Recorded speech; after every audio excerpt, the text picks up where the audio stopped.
America और Iran के बीच जब जंग की आहट सबसे तेज हो चुकी है, ठीक उसी वक्त तेहरान ने एक ऐसा दांव चला है जिसने वॉशिंगटन से लेकर तेल अवीव तक हलचल पैदा कर दी है।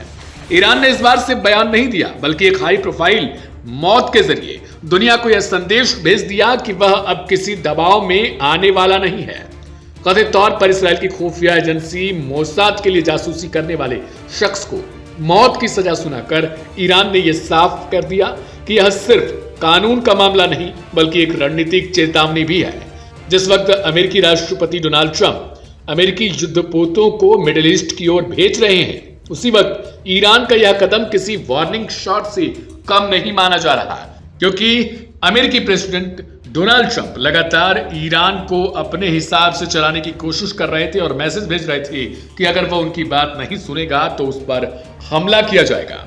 ईरानी न्यायपालिका के मुताबिक मौत की सजा पाए व्यक्ति हमीद रेजा साबिर इस्माइलपुर, उस पर यह आरोप था कि वह ऑनलाइन एनक्रिप्टेड चैनलों के जरिए मोसाद अधिकारियों के संपर्क में जुटा था और उसने रक्षा मंत्रालय से जुड़ी संवेदनशील जानकारियां इसराइल तक पहुंचा दी। ईरान का दावा है कि यह पूरा मामला सुप्रीम कोर्ट तक गया, कानूनी प्रक्रिया पूरी की गई और उसके बाद ही सजा का ऐलान किया गया। जांच एजेंसियों का यह भी कहना है कि इस नेटवर्क के जरिए मिसाइल से जुड़ी सुविधाओं को निशाना बनाने की साजिश रची गई।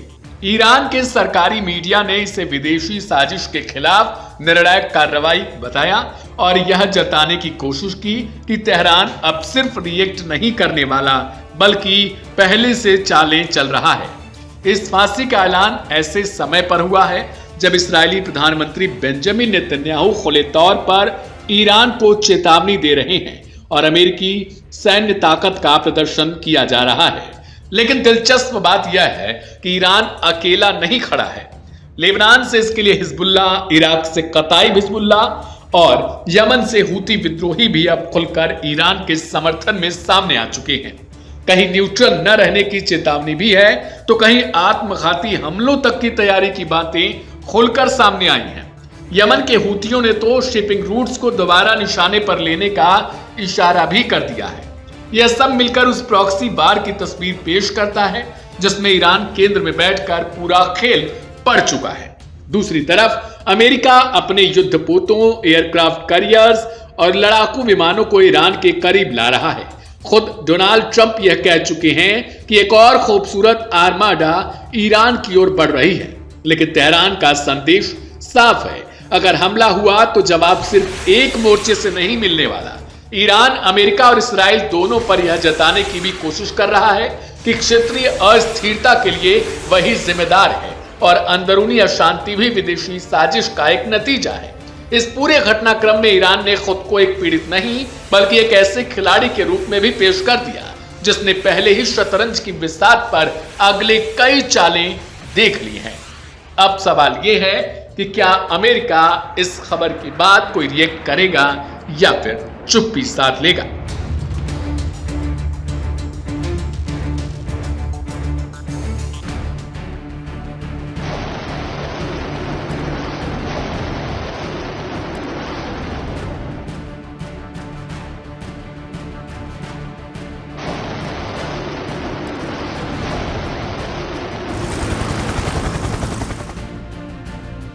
ईरान और अमेरिका की जंग किसी भी वक्त छिड़ सकती है, लेकिन आरोप लग रहा है कि अब अमेरिका उस खित्ते में शिया सुन्नी करवाने पर भी उतर आया है।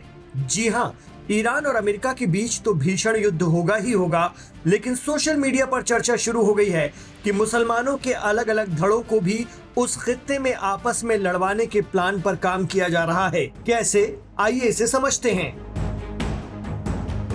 दरअसल ईरान से लगे हुए और सबसे लंबी बॉर्डर शेयर करने वाले इराक में चुनाव के बाद जीत कर आए शिया गठबंधन ने प्रधानमंत्री पद के लिए नूरी अल मलिकी के नाम को प्रस्तावित किया है। बहुमत के आधार पर मलिकी आसानी से इराक के प्रधानमंत्री बन जाएंगे। नूरी अल मलिकी को ईरान के supreme leader ayatollah Ali Khamenei का बेहद करीबी माना जाता है। अगर सोच कर देखा जाए तो ईरान के करीब अरब मुल्क इराक और वहां का पीएम ईरान समर्थक, ऐसे में अगर अमेरिका इराक से ईरान पर हमले का मंसूबा बनाता भी है तो वो इराक की ईरान समर्थित सरकार पूरा होने नहीं देगी, क्योंकि इराक में पिछले 20 साल से जबरदस्त शिया प्रभाव बढ़ा है, या यूं कहें कि ईरान का दबदबा कायम हुआ है। लेकिन सद्दाम हुसैन के बाद के इन्हीं 20 वर्षों से वहां अमेरिका भी है, अमेरिका के बेस भी हैं और फौजें भी हैं, और ये माना जाता है कि रणनीतिक दृष्टि से अमेरिका के लिए इराक से ईरान पर हमला करना आसान रहता है, जो वो पहले भी कर चुका है। इसलिए जैसे ही अमेरिका को नूरी अल मलिकी के नाम का पता चला, अमेरिका विरोध पर उतर आया है। इतना ही नहीं, चर्चा है कि अमेरिका ने उन कुर्दों को इराक में फिर से एक्टिव करना शुरू कर दिया है जिन्हें वो पिछले महीने तक बिल्कुल अकेला छोड़ चुका था। दरअसल कुर्द आबादी सीरिया, तुर्की, इराक और ईरान के कुछ हिस्सों में फैली हुई है। ईरान और कुर्द लड़ाकों के बीच संघर्ष का इतिहास 1979 की ईरानी क्रांति के बाद से काफी पुराना है, जो मुख्य रूप से ईरान के पश्चिमी क्षेत्र में स्वायत्तता की मांग को लेकर है। ईरानी इस्लामिक रेवोल्यूशन के शासन के खिलाफ कुर्द अलगाववादी समूह लगातार संघर्ष करते रहे हैं। ईरान ने हाल ही में उत्तरी इराक में कुर्द ठिकानों पर हमले बढ़ा दिए हैं, क्योंकि कुर्द लड़ाकों पर ईरान के न्यूक्लियर ठिकानों की जानकारी दुश्मनों को देने का आरोप है, गद्दारी का आरोप है। ऐसे में अमेरिका की पूरी कोशिश लग रही है कि कुर्दों और ईरान में भी जंग बढ़े। ऐसा होता है तो इराक और ईरान के बीच भी तनाव बढ़ेगा। इतना ही नहीं, सीरिया से भी ISIS यानी दाइश के दहशतगर्दों की एक खेप इराक के लिए भेजी गई है, जो ईरान के खिलाफ मैदान में उतरेगी।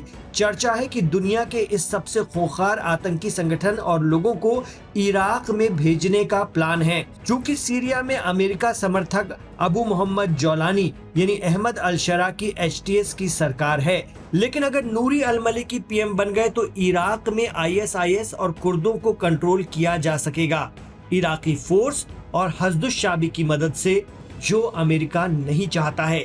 आलोचकों का कहना है कि अपने पिछले टर्म में भी नूरी अल मलिकी ने इराक में शिया समूहों को ज्यादा ताकत दी, सुन्नी कुर्दों को पीछे ढकेल दिया, जिससे सुन्नी समुदाय में असंतोष बढ़ा, जो बाद में ISIS के उदय का कारण बना। कहा जाता है, ऐसा आरोप लगता है। इस बार भी वही कोशिश है कि ईरान अमेरिका जंग के बीच इन संगठनों को भी ईरान से भिड़ने मैदान में उतारा जाए। इसके लिए नूरी अल मलिकी को रोकना बहुत जरूरी है, यानी खुलकर शिया सुन्नी का मैदान बनेगा ईरान इराक का वो पूरा इलाका। आपको बता दें कि इराक में 11 नवंबर 2025 को संसद की 329 सीटों पर चुनाव हुए थे। सबसे ज्यादा 46 सीटें मौजूदा प्रधानमंत्री मोहम्मद शिया अल सुदानी से जुड़े शिया गठबंधन को मिली थी, लेकिन ये संगठन बहुमत से 120 सीटें पीछे था। दूसरे नंबर पर शिया राजनीति के ही एक बड़े चेहरे पूर्व प्रधानमंत्री नूरी अल मलिकी से जुड़े गठबंधन रहे, जिन्हें लगभग 40 सीटें मिली। तीसरे नंबर पर कुर्द पार्टियों का संयुक्त प्रभाव रहा। अलग अलग कुर्द गुटों ने मिलकर लगभग 30 से 35 सीटें जीती। इसी वजह से चुनाव के बाद से ही अलग अलग दलों और गुटों के बीच गठबंधन और सत्ता साझेदारी को लेकर बातचीत चल रही है। इराक की राजनीति में एक परंपरागत संतुलन व्यवस्था है, जिसके तहत राष्ट्रपति पद आमतौर पर कुर्द समुदाय को, प्रधानमंत्री पद शिया समुदाय को और संसद अध्यक्ष का पद सुन्नी समुदाय को मिलता है। अब अमेरिका की पूरी कोशिश है कि वहां ऐसा माहौल बनाया जाए जो ईरान से लड़ने का काम करे, और इस पर अमल भी शुरू हो गया है।